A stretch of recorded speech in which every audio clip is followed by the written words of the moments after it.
Welcome to the show, Tim Fleiszer. How are you doing today, sir? Good. How are you? Not bad, not bad. Now, I understand you played in the CFL, the Canadian Football League.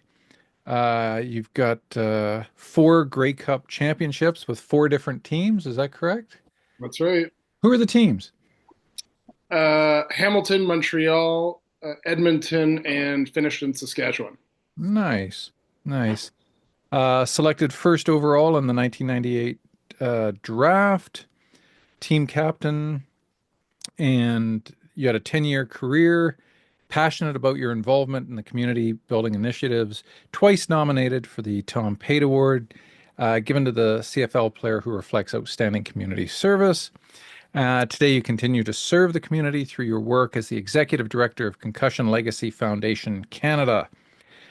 Cum laude graduate of Harvard. I get to say that because I went there, so that's how you have to pronounce it.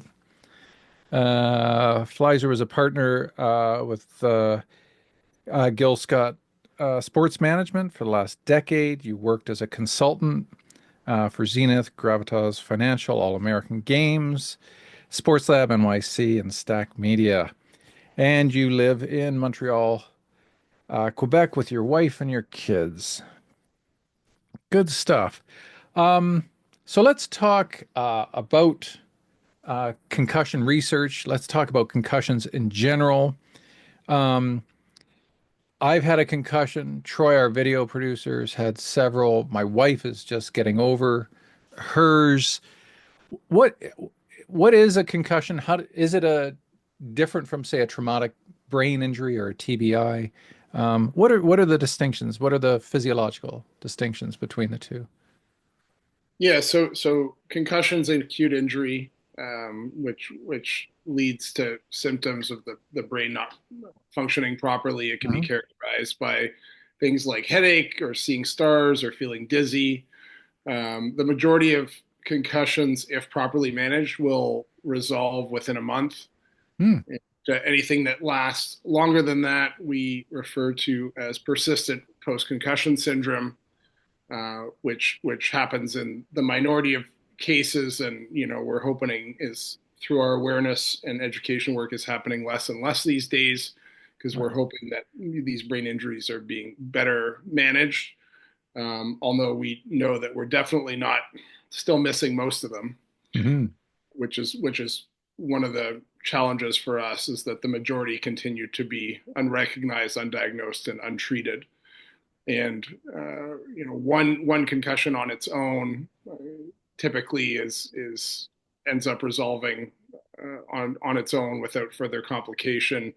Where we've seen people get in a lot of trouble is when they don't take the time to properly rest, to properly treat that first injury, and then they get a subsequent injury. And Mm. that's where a lot of these long-term symptoms from a concussion standpoint can present. Mm. We also do a lot of work in regards to chronic traumatic encephalopathy, or CTE, Yeah. which a lot of people have heard talked about in the media. Not sure that most people necessarily completely understand it. One of the big misconceptions is that your risk for CTE is the number of concussions you've had. It's not. It's the number of cumulative impacts that you've been subjected to through the course of your life. So that could be sports, it could be, heading soccer balls, it could be getting tackled in football, it could be impacts associated with military service, uh, Yes. whether that be blast or recoil from heavy artillery, all the different ways that people are subjected to impacts in the military. It could be for survivors of violence. It could be survivors of accidents. One of the things that we're starting to figure out is there's a lot more brain injury than anybody realizes with the elderly, slips and falls. Uh, Mhm. but I think the thing that I care most about in this is children. Mm. And one of the things that we need to make sure that we're doing is minimizing, if not eliminating, the impacts that kids are receiving, particularly up to the age of 12 when their brains are still developing. Right. Right. Now, what's going on inside the skull oftentimes is that when there's a hit, there's external damage or a blow, a blunt trauma to the skull.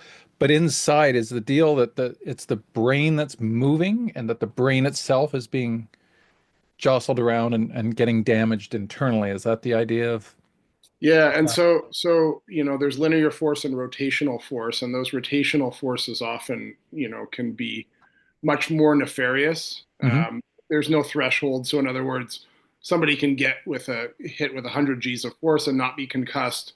Somebody else can get hit with 30 G's of force and end up with a concussion. So Oh, really?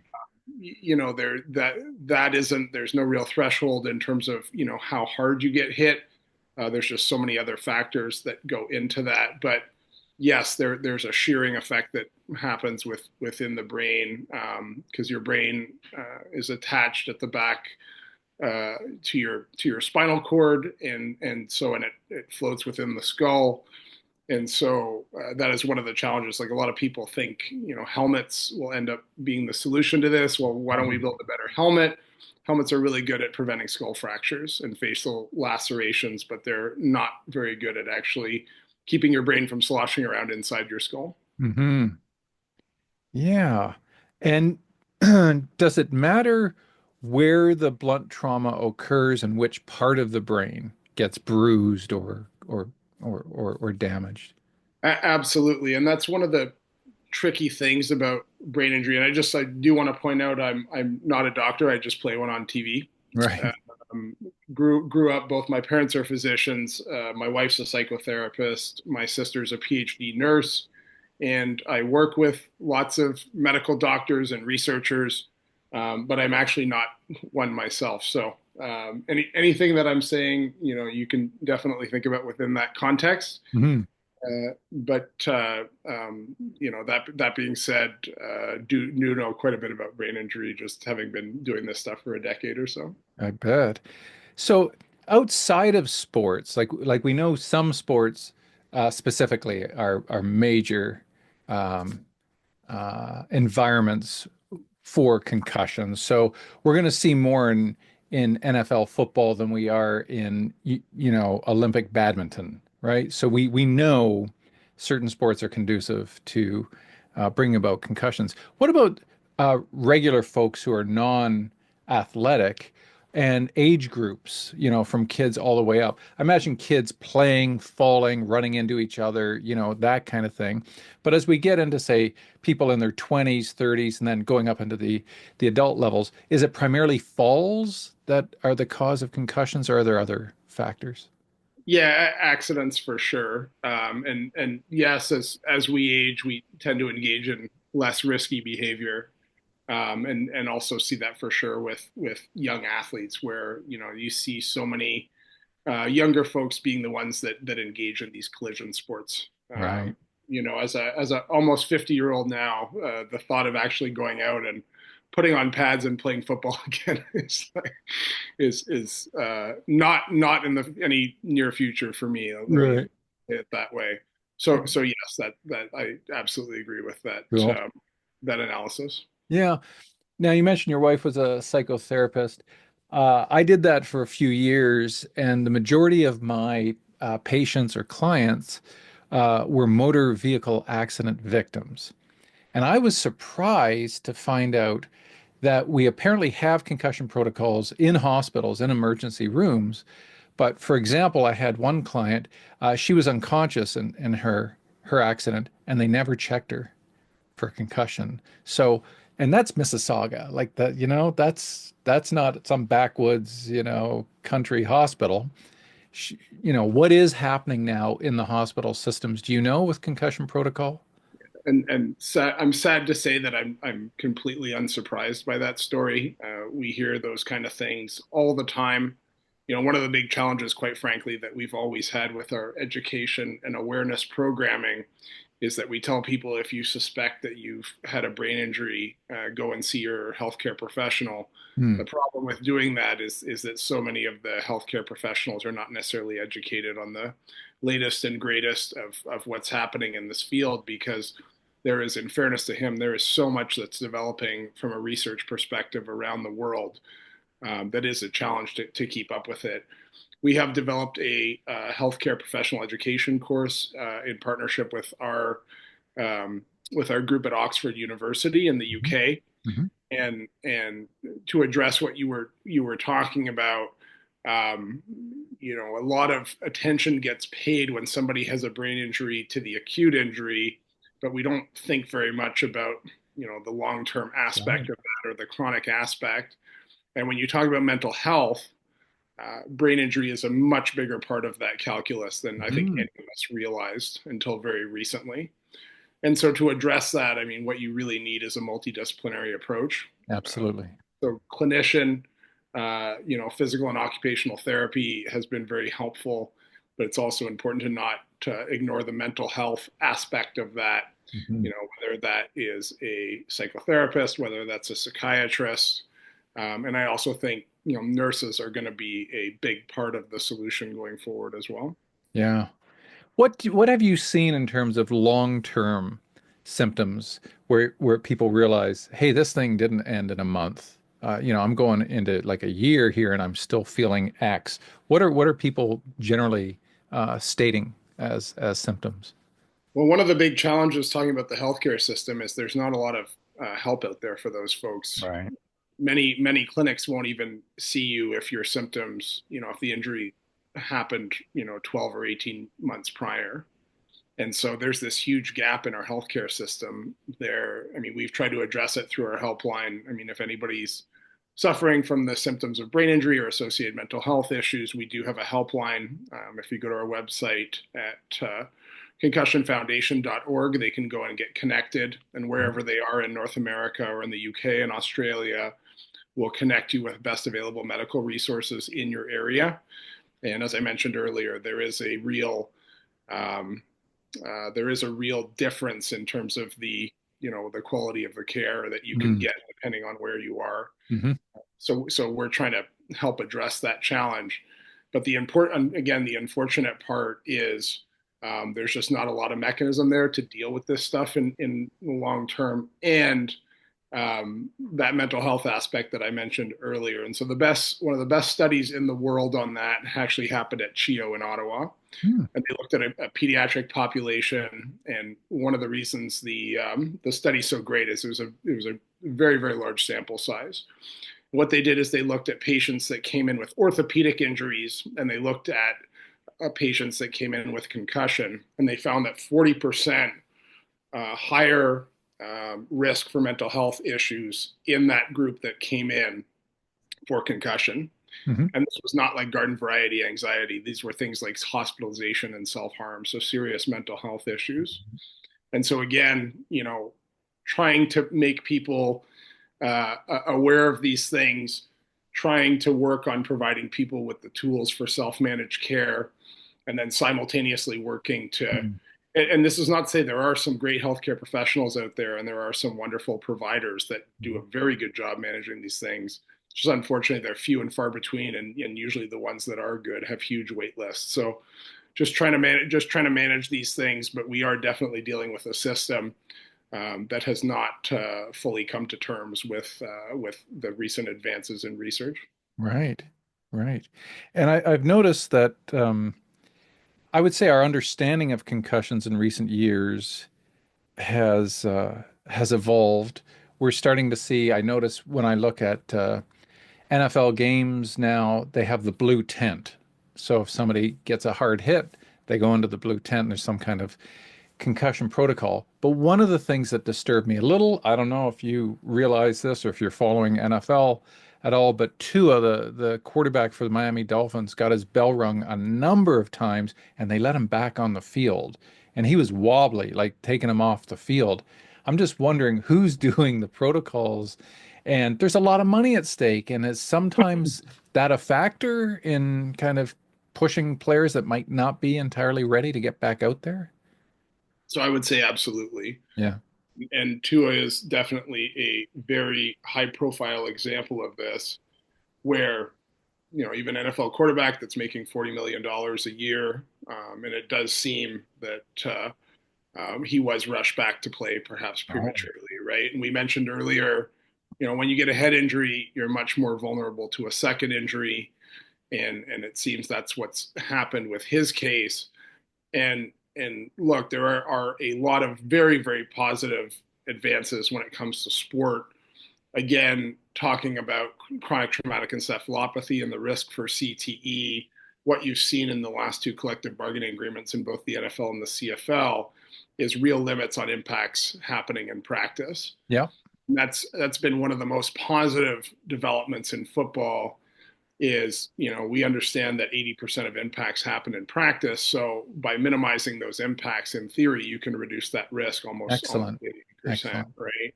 Yeah. And so doing that, not having kids participate too early, we mentioned earlier, Right. having these kids participating in tackle football. Flag is a great option. My kids No. played flag. Coached it for 7 years. Well, there you go, right? And I mean that's so the way for people to think about that is if you want your kid to get a football scholarship, if you want your kid to play in the CFL or the NFL, don't have them play tackle when they're young because it'll actually ruin their reaction time, which is critical. That's some of our research out of Western University. So that's a way to think about that. And then, the pros are doing a good job of trying to reduce impacts in practice, and coaches everywhere should be trying to do that, right? Just reducing the overall impacts that our athletes receive.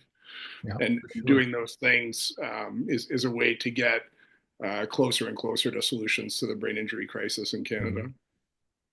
Now, I saw in November, I was watching a Leafs game, and Ryan Reeves hit Darnell Nurse. I don't know if you saw that hit. Yep. But it was pretty nasty. And I remember at the time I thought, what are you doing? This guy could just as easily be your teammate next season. You know what I mean? Like, would you do that to your brother? Would you do that to somebody you loved or cared about? So, do you think the NHL and I'll go all the way down in all of the hockey leagues, and we can talk about other sports as well, but should there be more severe consequences when somebody's targeted like that and you deliberately, basically try to knock them out or cause some kind of, damage to them? Should there be such a severe penalty, like you're gone for the season if something like that occurs? Is there enough deterrence in the NHL to stop those types of hits? Or like, I know there's less now than back in the 70s, when guys weren't even wearing helmets, but could we do better? I think we can definitely do better. I mean, one of the things, one of the advances that we're particularly pleased with is at our U.S. Group's gala in Boston at the beginning of November, Marty Walsh, who's the executive director of the NHL Players Association, announced that they were forming player-led CTE committee. Hmm. And that's extremely important for a couple of different reasons. First of all, we've always had issues engaging the active players on this subject. And so the fact that you'll have a representative from every team in there learning this information and bringing back into those locker rooms, I think is going to be very, very important as you think about how policy gets shaped going forward. And remember, again, the mechanism to do this is within the collective agreements that take place between the leagues. So the players will get a big voice in that, and when you're thinking about things like fighting, it's important that you have the Players Association on side in terms of making those policy changes. Yeah. So I think there is positive movement in addressing the specifics of that hit. There's still way too much of that. I mean, I'm a season ticket holder here with the Montreal Canadiens. My father has been a physician with them. I've been associated with the team on a personal level through some of my friendships and relationships. For instance, Dr. Dave Mulder, who's the physician emeritus for the Montreal Canadiens, sits on our board and has been hugely influential in this conversation. And so, I don't think that's good for anybody, right? I don't think it's good for the league. I don't think it's good for the fans watching the game. It's or the kids watching, right? Like for themselves. And that's as a father of a 9-year-old, a 7-year-old, and a 2.5-year-old who are avid hockey players among other sports, just like their dad, and are drawn to, they're high energy kids and they're drawn to these type of sports. And it's a very, very awkward conversation, right? Because they're told at school, they do that sort of thing in the schoolyard and they get in a lot of trouble. And so, seeing that happening on TV, there's definitely an awkwardness and there's a confusion in messaging to them. So, the NHL needs to recognize whether they want to be or not, they are a leader when it comes to all things hockey, and kids look up to the guys they see on TV, and that's where they learn. Mhm. So I think there's a shared responsibility for all of us that are involved in sports, is to try and move away from what you saw with that hit, because it doesn't help anyone, and I it know. certainly doesn't help the game. I know. When my kids were growing up, I said, just this is your life here. This is your future. And if you if you damage this, you you limit what you can do in the future. So we're always going to take care of our brains here. So, um, my kids played various types of sports. Matt wanted to play football. I played football in my younger days. But I basically said to him, you can, but how about kicker? How about you go out as a kicker? And yeah, okay. So he did. I noticed this year in the NFL, they've modified the kickoff. So instead of kicking the ball and all the players running down simultaneously, they wait now until the ball is caught by the player before they can leave. I know it's early days. Do we have any data indicating whether that is in fact safer and less likely to lead to injury? Well, we knew the kickoff's an extremely dangerous play, the most dangerous play in football. We knew that 30% of head injuries were happening on that play. That many? Wow. So yeah, and particularly when you get down at the high school level, and so our group went in and consulted with a group in the Bronx, a school called Riverdale, Hmm. and Riverdale contacted us because their enrollment in their football program had declined to the point that they were about to have to cancel the program. Hmm. And the primary cause for that was parents and their concern, just as you voiced, in terms of their kids participating. And so they said, can you come in and can you help us modify the game to try and make it as safe as possible, Right. to try and make it that we can have our football programs survive, because there is some wonderful benefits to sport generally in terms of participation. It's a wonderful vehicle for personal development for Oh, in absolutely. particular a certain kind of kid. And so they said, we'd like to try and figure that out. And that was one of the things that we recommended, is at the high school level is just doing away with the kickoff entirely. And one of the issues that you see at the high school level is that was a play where you ended up putting in a lot of the backups as well. Hmm. You have guys coming off the bench that are not warmed up. You're running 40 yards, lots of opportunity, for blindside hits and this kind of thing. Hmm. And so the net result was just, and I was a guy who ran down on kickoff quite a bit early in my pro career, Hmm. uh, and had my worst concussion as a rookie playing in Hamilton on Labor Day, going down and hitting a wedge on kickoff. So I've lived it.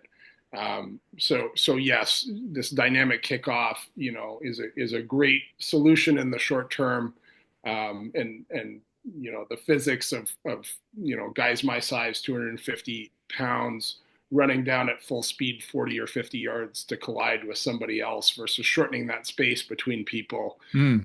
I don't need a study to tell me that's No, progress. I know. And that leads really well, segues very nicely into my next question. Is there any data, Tim, because the football field size is different in the CFL and in the NFL, do we see more concussions, less concussions because there's more space and less space? Has anybody done any work in that area? I don't know if they have or not, but same thing, and you think international ice surface versus NHL surface. Correct. I tend to think more space is better. Hmm. The one issue with the CFL versus the NFL is, for guys like me that played on the offensive and defensive lines, is having that yard in between. There will be, more force on impact. Right. So there are, I'm not going to necessarily sit here and tell you one game is safer than the other without having the data to back that Hmm. up. Hmm. But that is certainly one of the things that people have theorized, is that whether it's the bigger CFL field or, a bigger ice surface when it comes to the international surfaces, that's actually better from a player safety standpoint. But I don't know of the specific studies to back that up. Yeah, yeah. No, interesting. And where you've got the running backs and you've got the wide receivers and the kickoff return, when they get cracked and you see it, oh, it's a nasty hit. We can assume there might be a concussion there.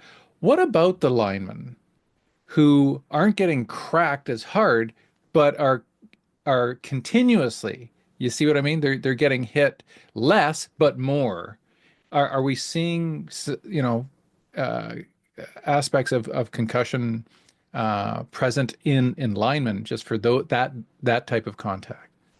So again, remember the risk for CT is not number of concussions, right? It's number of impacts and the severity of those impacts. Right. So, absolutely for a defensive lineman that would play, 40 or 50 snaps a game, that you certainly worry about the cumulative effect of all those non-concussive impacts. And certainly our data would say that increases risk for chronic traumatic encephalopathy, and all the other nasty things that go along with it.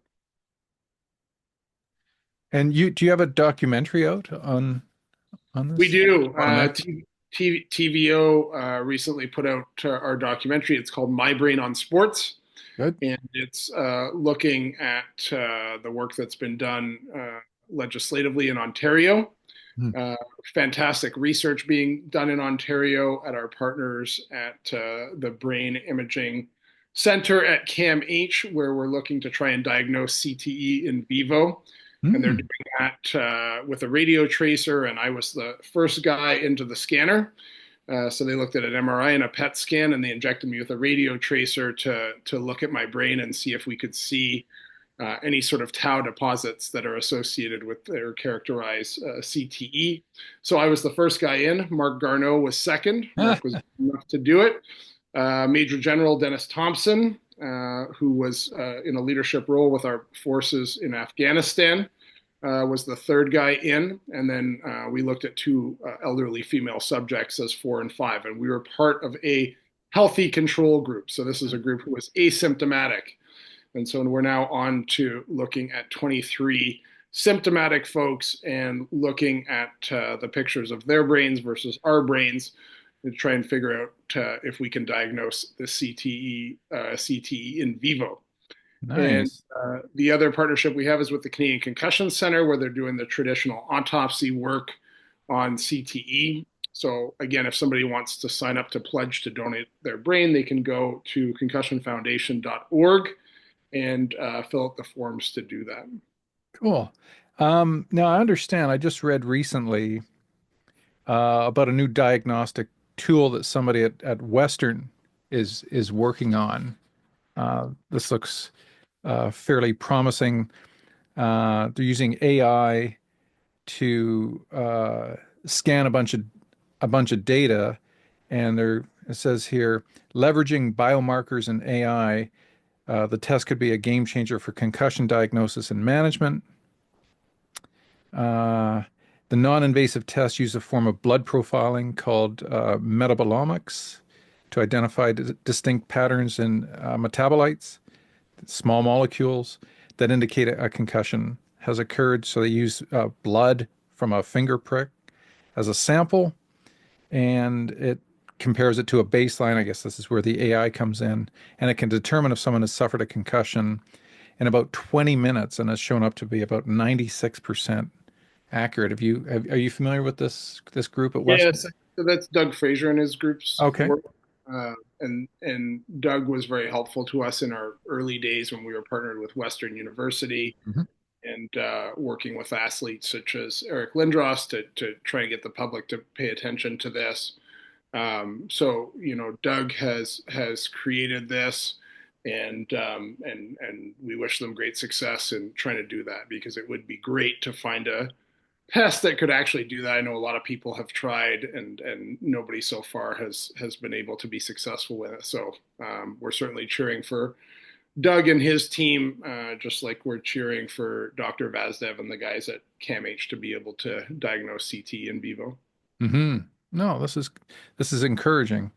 Um, in terms of concussion protocols at hospitals, it would be amazing just to do a blood test, right? To be able to make that Well, that's one of the challenges, determination. right? Is right now it's so subjective, I and thinking know. about return to play, return to life, and return to school. Right now we're having to rely on a subjective That's uh, it. analysis or diagnosis on that, and that's tough to do. Any other promising research developments happening that you know of? Yeah, again, one of the issues that we have is that we know there's so many brain injuries that are happening that nobody really knows about.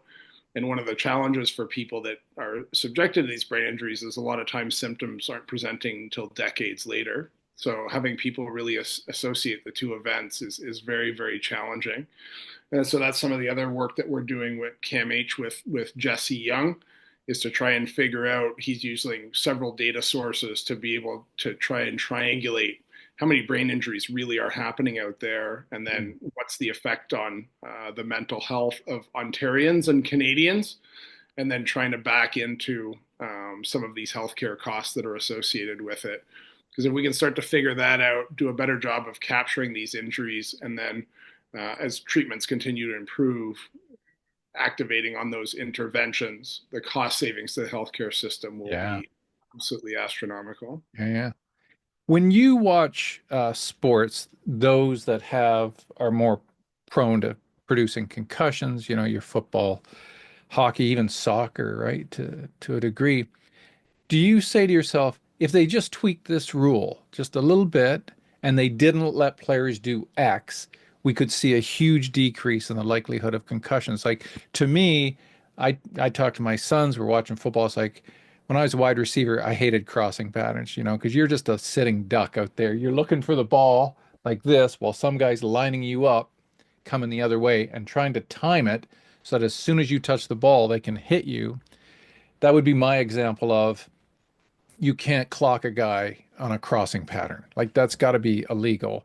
What if we went back to football the way it was in the 40s, where there's a lot of waist tackling, right? And they brought guys down that way instead of cracking them. They were doing the old-fashioned, style of playing. Do you see any way of reforming that? It doesn't have to be as severe as that, but certain plays or certain patterns of plays maybe don't allow people to line other guys up. I am encouraged that there does seem to be this shift in culture. I was talking to a CFL head coach the other day, who I know well from my playing days, and he was saying, "Flies, it's in the film room. It's not the same as it used to be. Hmm. Where back in our day, you'd see some guy get blindsided, and we'd all laugh and cheer." Yeah.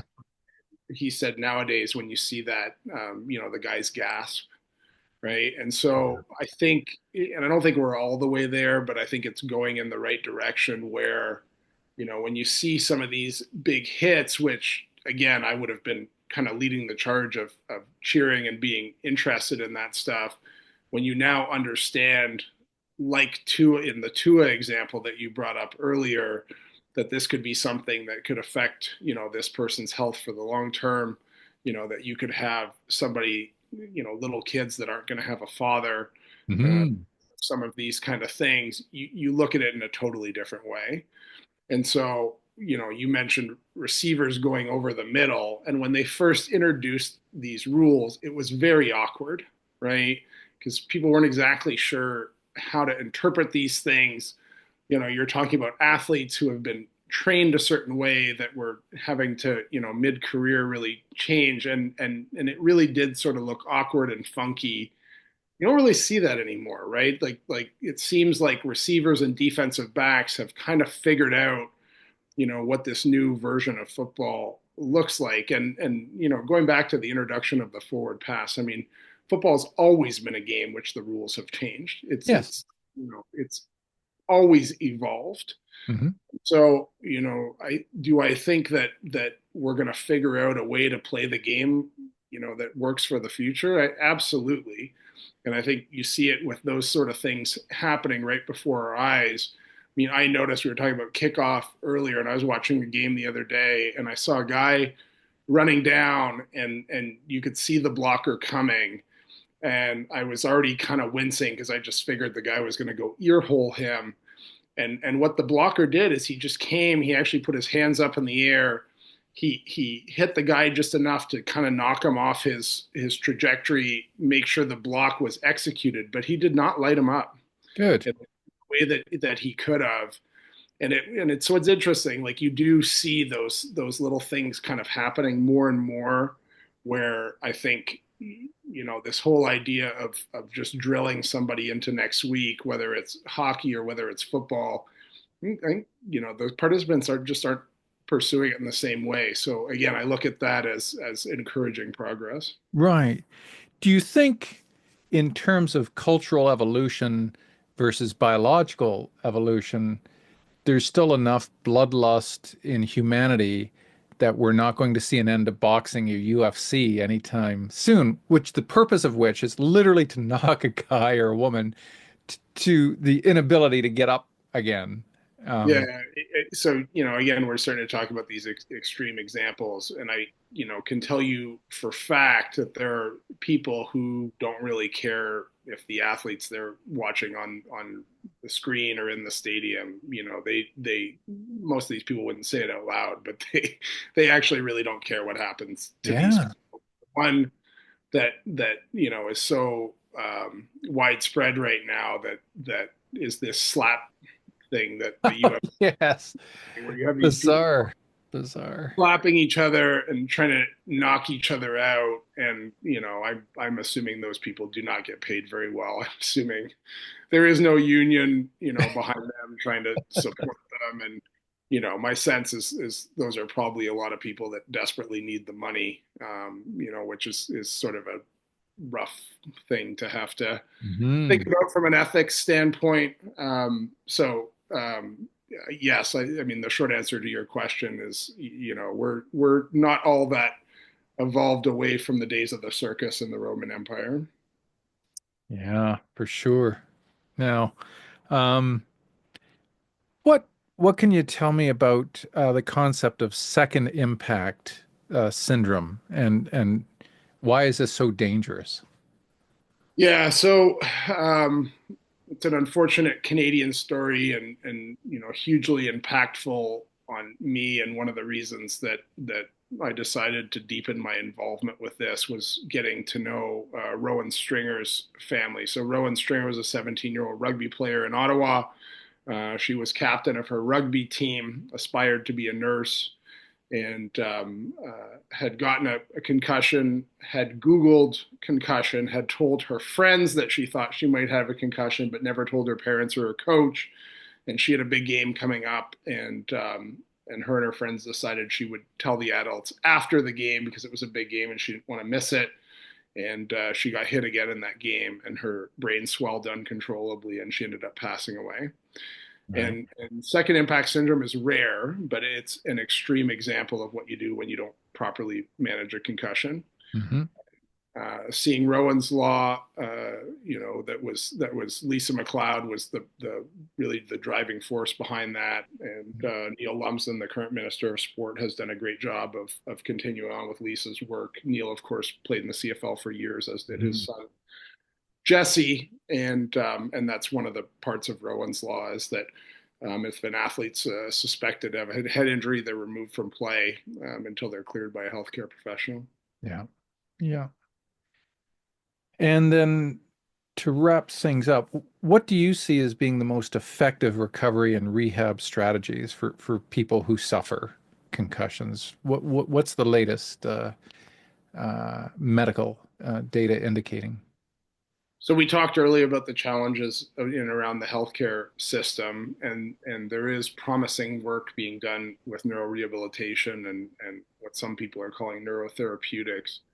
In the meantime, though, when you're dealing with a system that is ill-equipped to handle this injury, one of the things that we've seen be very effective, and it started within our veteran population, and our we call our program Operation Brain Health.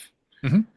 And this program, it's about self-managed care, and it really started with these guys, coaching themselves and coaching each other on what to do.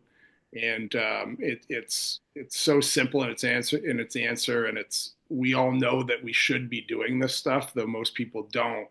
But it's exercising, it's eating a good diet, Hmm. it's focusing on sleep and trying to make sure that you're getting the best quality sleep that you can, Right. and building what we call cognitive reserve, which is doing things like listening to music and reading and playing chess and doing things that stimulate your brain. And to me, when I first saw this, it sort of seemed like it was too simple. I was very skeptical about how effective this was going to be as an intervention. Hmm. But seeing within our veteran population, where you're seeing, a lot of folks that are suffering from both PTSD and brain injury, and the combination, there's a lot of overlap between those symptoms.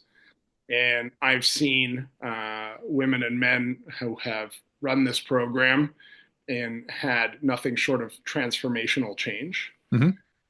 And the way these guys coach each other is just start with going for a walk every day. Right.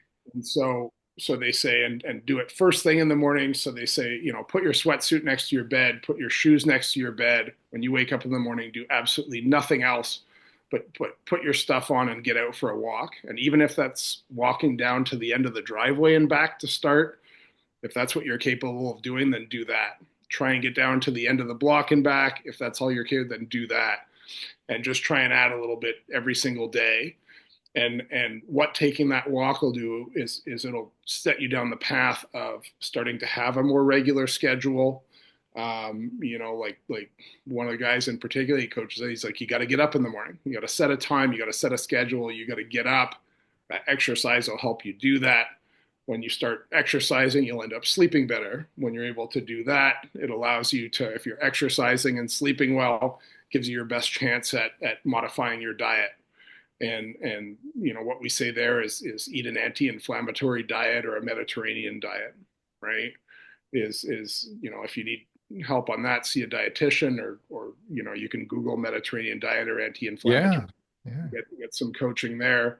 And then this whole idea of cognitive reserve, and one of the big things, and you see it with these cases that unfortunately hit the media all the time, where you hear of personality guys and personality changing over time, and these guys becoming isolated, Hmm. right?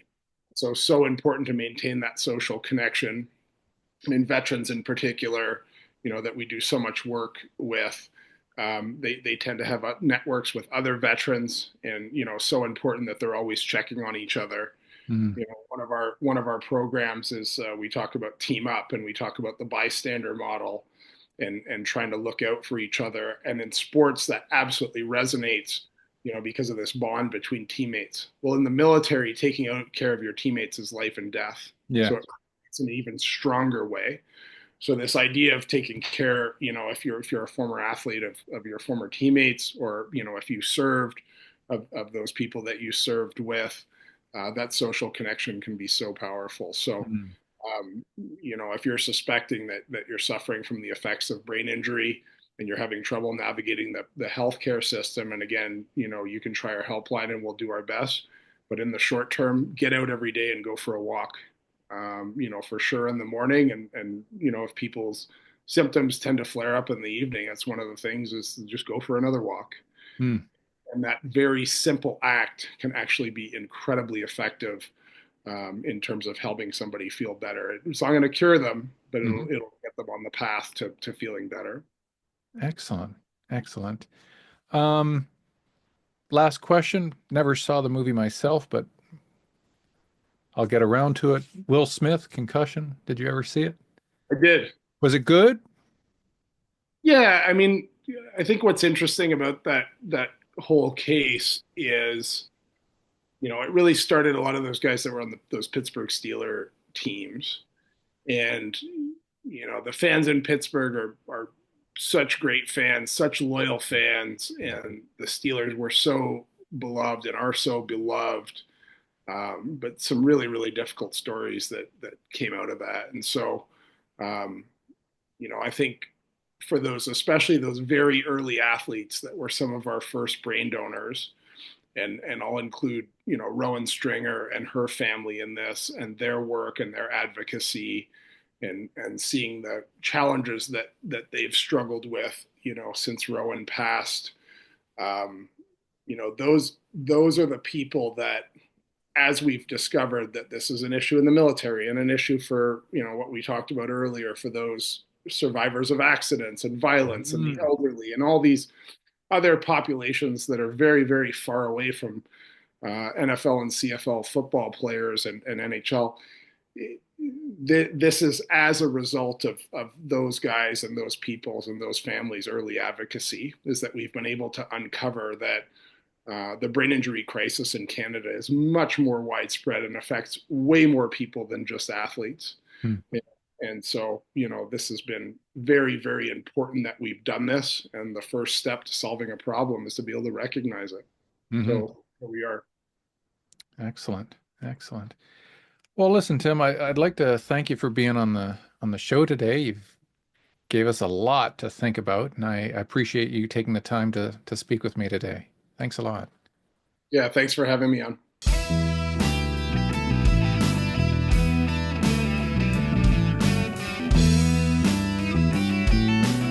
Thank you.